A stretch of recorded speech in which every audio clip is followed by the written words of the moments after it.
영상은 제가 2010년도에 공부한 이 파동 원리의 5가지 포인트에 대해서 말씀을 드리도록 하겠습니다. 야, 무슨 몇 년 전 거를 자료를 갖고 와서 얘기를 하느냐? 이렇게 생각하실 수도 있겠지만 우리가 차트와 관련된 내용들은 한번 내 것으로 만들어 놓으면은 이 차트의 뼈대를 만들어 놓고 그 외적인 부분을 우리가 매매를 하는데 활용을 할 뿐 이 과거나 현재나 미래에도 이 차트와 관련된 매매 기준들은 크게 변함이 없으리라 생각됩니다. 그러한 관점에서 이 과거에 공부했던 이 파동의 원리 5가지 포인트에 대해서 말씀을 드릴 텐데, 먼저 첫 번째는 고점, 저점 포인트입니다. 이 내용은 주가 상승은 고점, 저점이 높아지는 것이고 주가 하락은 고점과 저점이 낮아지는 것이다. 우리 추세에서 많이 공부했던 내용이죠. 저점과 고점이 높아지는 것 상승 추세, 고점과 저점이 낮아지는 것 하락 추세. 그렇죠. 그래서 하락 추세에 있는 종목은 접근해서는 안 된다. 이렇게 우리가 항상 차트를 공부할 때 많이 봤던 내용인데, 그래서 내려가던 주가가 올라갈 때는 일단 저점이 높아지는 것에서부터 시작한다. 즉 주가의 저점이 높아지면 이건 상승할 수 있다는 것. 이 얘기는 쉽게 얘기해서 내려가던 주가가, 그렇죠? 계속 이렇게 내려가던 주가가 어느 지점에 이 저점을 만들었는데 그 다음 내려가는데 이 저점을 낮추지 않는 그러한 저점이 만들어진다는 것입니다. 우리가 쉽게 얘기해서 이걸 무엇이라고 그러죠? 그렇죠. 쌍바닥 패턴이라고 그러죠. 전 저점보다 주가가 계속 내려가는데 저점을 낮추는데 이전 저점보다 낮지 않은 저점, 쌍바닥 패턴, 짝꿍댕이 쌍바닥 패턴을 만들면은 이 종목이 이제 어떤 변화가 생길 수 있겠구나. 그렇죠? 반대로 올라가던 주가의 고점이 낮아지면 이건 하락할 가능성이 있다는 것으로 보면 된다. 이 얘기 또한 우리가 많이 아는 것이죠. 그렇죠? 요거를 좀 지우고, 잘 올라가던 주가가 고점을 만들면 다시 한번 올라갔을 때 고점을 만들어야 되는데 고점을 만들지 못한다. 이건 우리가 뭐라고 그러죠? 그렇죠. 쌍봉이라고 그러죠. 그래서 이 쌍봉도 대표적인 고점에서 이제 주가가 더 이상 올라가지 못하고 하락 추세 또는 횡보 추세, 박스권으로 전환할 때 만들어지는 그런 고점의 모습을 우린 쌍봉 패턴이라고 보고 있죠.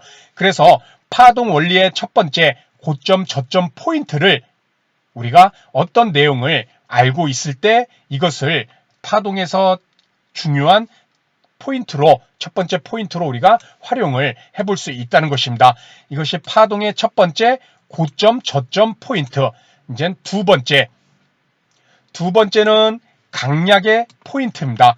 파동의 두 번째 포인트는 강약 포인트. 자, 주가가 올라가려면 올라갈 때는 강하고 내려갈 때는 약해야 된다. 반대로 내려갈 때는 강하고 반등은 약해질 경우 하락세가 계속된다는 얘기입니다. 그래서 차트를 볼 때 강하게 오르고 약하게 빠지는 경우 또 한 번 강하게 오르는 것으로 보면 된다는 것이죠. 즉 앞으로도 상승할 가능성이 높다는 것. 그런데 많은 개인 투자자분들이 이 강약의 포인트를 몰라서 거꾸로 생각한다고 얘기하고 있습니다. 즉 많이 오른 후 적게 빠지는 종목이 다시 올라갈 가능성이 있어서 그것을 매수해야 되는데, 반대로 많이 빠지고 적게 올라가는 종목을 매수해서 항상 손해를 보고 있다. 그렇죠? 왜? 우리 일반 종목들을 보게 되면은 주가가 빠지는 모습이 나왔을 때 수급을 보게 되면 항상 개인들만 매수하는 경우가 상당히 많습니다. 그렇죠? 그것은 빠질 때 많이 빠지고 오를 때 적게 오르는, 즉 빠질 때 많이 빠지다 보니까 우리 개인 투자자분들은 이젠 빠질 대로 빠졌구나. 야, 이젠 고점 대비 이게 몇 프로 빠진 거야? 되게 싸네. 바닥이구나. 이제 매수 계속 해줘야지. 왜? 많이 빠졌으니까. 하지만 많이 빠지고 반등이 약하게 나오는 종목은 오히려 반대로 더 빠질 가능성이 많단, 그것이 바로 파동의 강약 포인트에 대해서 말하고 있다는 것입니다. 그래서 많이 빠지고 적게 올라가는 종목을 추가로 매수하게 되면은 더 강하게 내려간다는 사실. 그렇죠.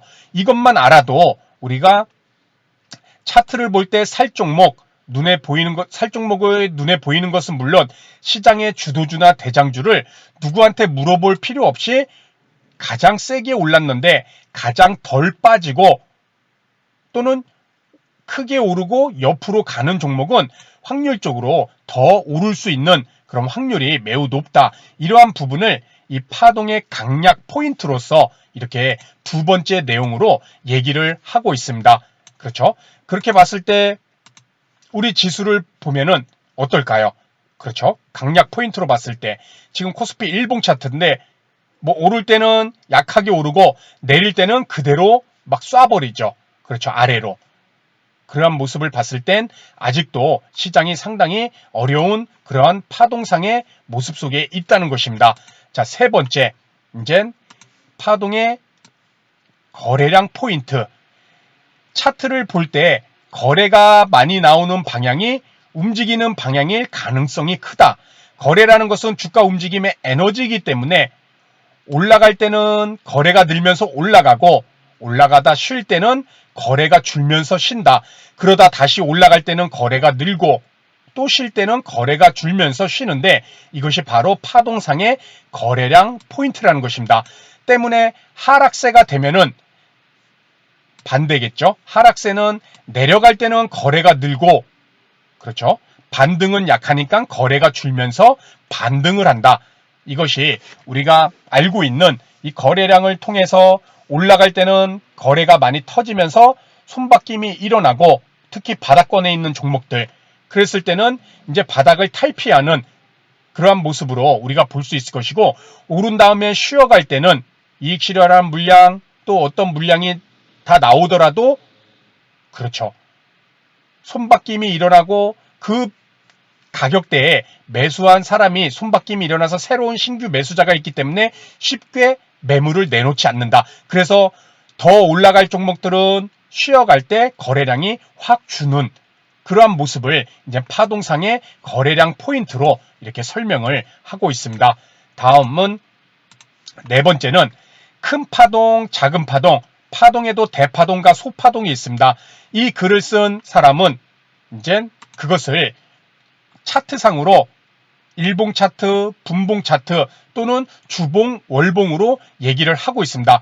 큰 파동, 작은 파동은 계속 나온다. 하루에 1분, 10분 단위로 파동이 나오기도 하고 5일짜리, 10일짜리 등 여러 가지 파동이 있다. 중요한 것은 편하게 투자하려면 이 중 자기에게 맞는 파동을 가지고 파동의 저점이 높아지는 것을 보고 들어가면 큰 흐름을 탈 수 있다고 얘기를 하고 있습니다. 즉 일봉 차트상의 파동도 있고 일봉 차트상에는 단순히 캔들이 하나지만은 그것을 분봉으로 봤을 때는 또 여러 파동이 나올 수 있다는 것이겠죠. 우리 코스피 일봉 차트를 보게 되면 이렇게 금요일날 일봉 차트 파동을 좀 차트를 키워서 하나의 양봉의 모습입니다. 그렇죠? 금요일날 양봉의 모습인데 어떻게 보면 일봉 차트상에 보면 파동적인 모습으로 보면은 계속해서 하락 파동의 하나의 캔들로밖에 보이지가 않습니다. 그렇죠? 하지만 이 코스피 일봉 차트에 금요일날 분봉으로 들어가게 되면은 이것이 3분봉 차트인데 3분봉상으로 보게 되면은 또 이런 추세가 또 우리가 그려볼 수 있을 만큼 어떠한 특정 저점을 만들어 놓으면서 그렇죠. 이러한 라인대를 지켜주면서 또 3분봉 상에는 또 추세가 우상향 소파동을 만들고 있다는 것이죠. 그렇죠. 분봉상으론. 이처럼 파동이라는 것은 대파동과 소파동으로 나눠볼 수가 있고 그것이 일봉 차트든 일봉보다 작은 분봉 차트든 이것을 통해서 우리가 파동을 대파동과 소파동을 통해서 매매에 활용해 볼 수 있다는 것입니다. 그리고 마지막으로 맥락적으로 4번과 유사한 내용인데 매수 타임 포인트입니다. 이것은 실시간으로 매수 타임을 찾는 건 주식 투자에서 가장 중요한 포인트다. 그렇죠?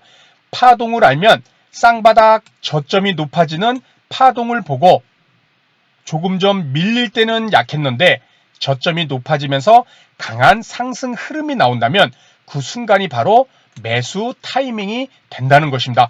조정이 나왔을 때는 약한 모습이 나왔는데 그 조정을 마치고 저점이 높아지면서 강한 상승의 움직임이 나왔을 때 이것은 좋은 매수 타이밍이 될 수가 있다.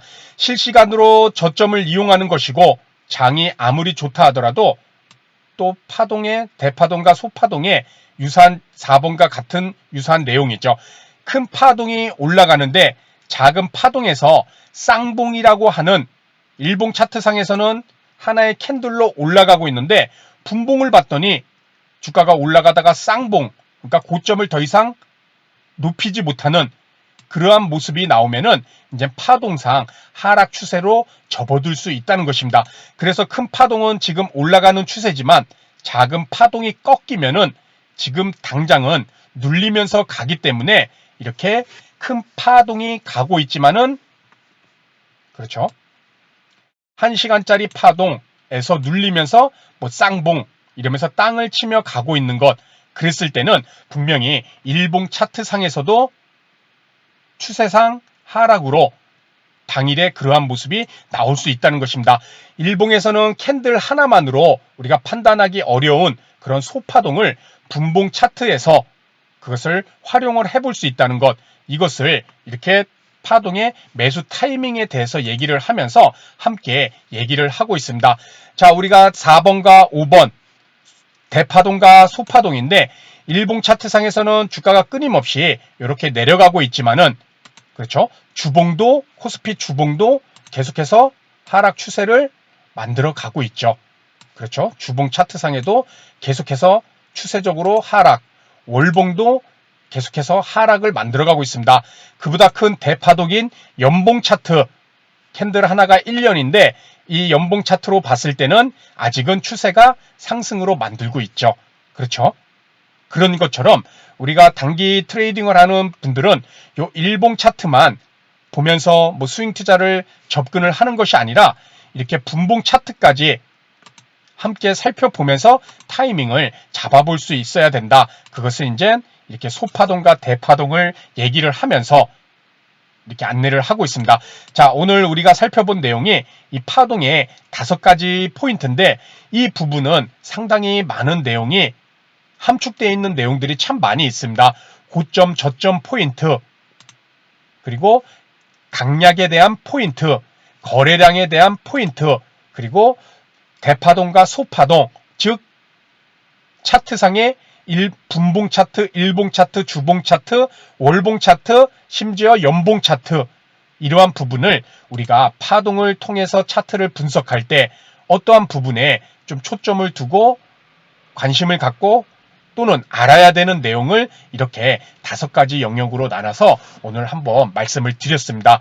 오늘 말씀드린 이 내용이 어떻게 보면 한 가지 주제만으로도 상당히 많은 내용을 우리가 살펴볼 수 있는 그러한 내용인데 오늘 이 말씀드린 5가지 내용을 꼭 기억을 하시면서 스스로 차트를 분석하실 때 이 추세와 파동에 대해서 분석하실 때 꼭 생각을 한번 해보시기 바랍니다.